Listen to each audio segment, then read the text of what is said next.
One of the engines in Edward's shed was called Gordon. He was very big and very proud. "You watch me this afternoon, little Edward," he boasted, "as I rush through with the express. That will be a splendid sight for you." Just then, his driver pulled the lever.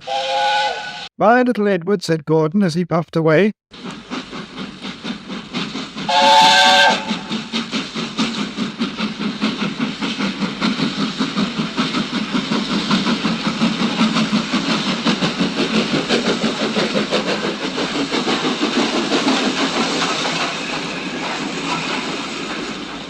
"Look out for me this afternoon." Edward went off too, to do some shunting.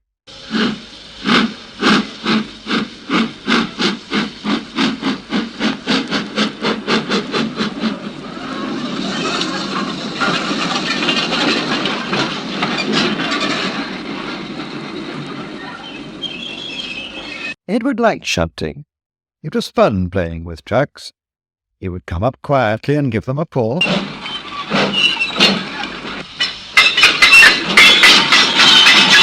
"Oh, oh, oh, oh, oh," screamed the trucks. "Whatever is happening?" Then he would stop, and the silly trucks would go bump into each other. "Oh, oh, oh," they cried again. Edward pushed them until they were running nicely, and when they weren't expecting it, he would stop. One of them would be sure to run onto another line. Edward played till there were no more trucks. Then he stopped to rest.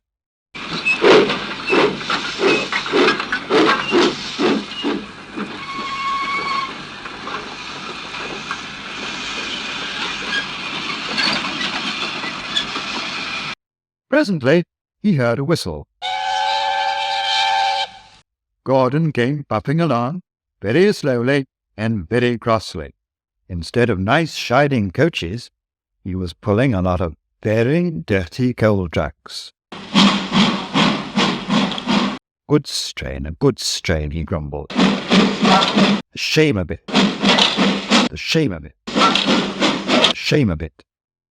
He went slowly through, with the trucks clattering and banging behind him.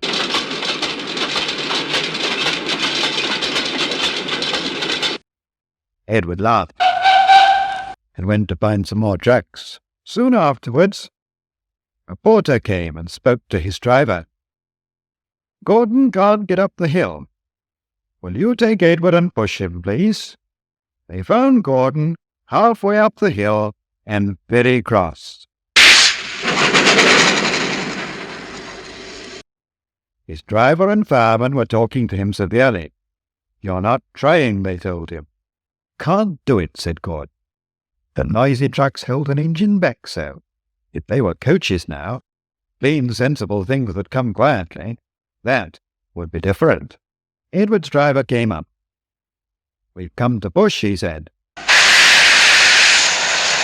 "No use at all," said Gordon. "You wait and see," said Edward's driver. They brought the train back to the bottom of the hill. Edward came up behind the brake van ready to push. "I'm ready," said Edward. "No good," grumbled Gordon. The guard blew his whistle. They pulled and pushed as hard as they could.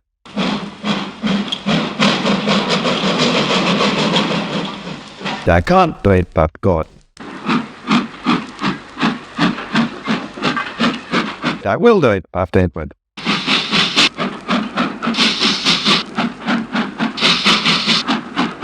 "I can't do it, I will do it," they puffed together. Edward pushed and puffed and pushed as hard as ever he could. And almost before he realized it, Gordon found himself at the top of the hill.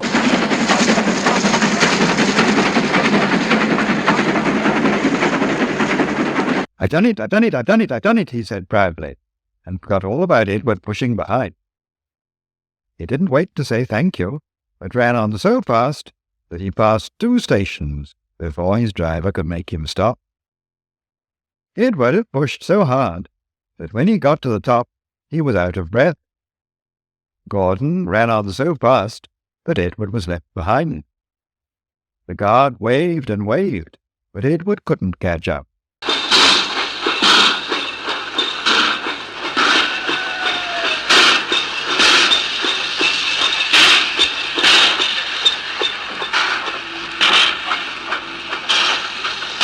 He ran on to the next station. There the driver and fireman said they were very pleased with him. The fireman gave him a nice long drink of water, and the driver said, "I'll get out my paint tomorrow and give you a beautiful new coat of blue with yellow stripes.